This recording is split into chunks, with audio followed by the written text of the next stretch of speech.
যে পিতামাতা একটা সন্তানকে হিফজ কোরআন হাফিজ কোরআন করার জন্য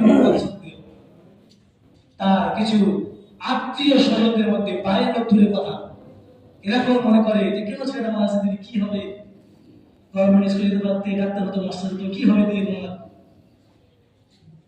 সেই হাফিজ কোরআনকে আল্লাহ রাব্বুল আলামিন হাসরের ময়দানে বলবেন তুমি ওই রকম মানুষকে শাফাআত করতে পারবে যে কোরআনকে ছোট ছোট দেখেছিল, তাকে তুমি শাফাআত করতে পারবে না, সুপারিশ করতে পারবে না।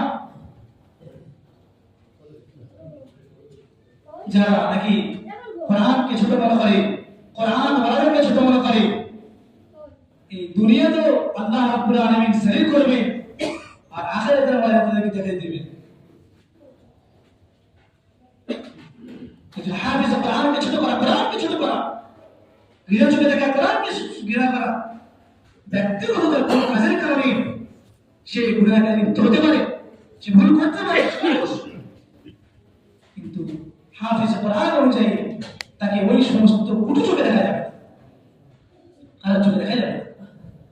ওই জন্য করে আমরা যারা কোরআনকে শিখতে পারি না এখনো পর্যন্ত, এই রমজান আসার আগে কোরআনকে শিখি চেষ্টা করি। অনেক লাইন পন্থা আছে, শুধু আমাদের চেষ্টার প্রয়োজন, আর কিছু না। এটা শিখি, চেষ্টা করি। আর এটা অনেক বড় দায়িত্ব এটা যে আমার সন্তানদের মধ্যে আমি একটা বছর কোরআনকে হাফিজ করব, না পারি সাহায্য করব। এই গত মঙ্গলবার রাতে তিনি হাফিজিয়া মাদ্রাসায় 20 জন ছাত্র মাগরিবের পর থেকে নিয়ে ফজর পর্যন্ত এক জায়গায় বসে পুরো কোরআন শুনিয়ে দিয়েছে।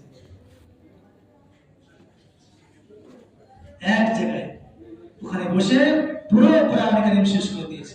20 জন, 28 জন পাগড়ি হবে। আপনাদের অবদান, আপনাদের মহব্বত, ভালোবাসা আল্লাহ রাব্বুল আলামিন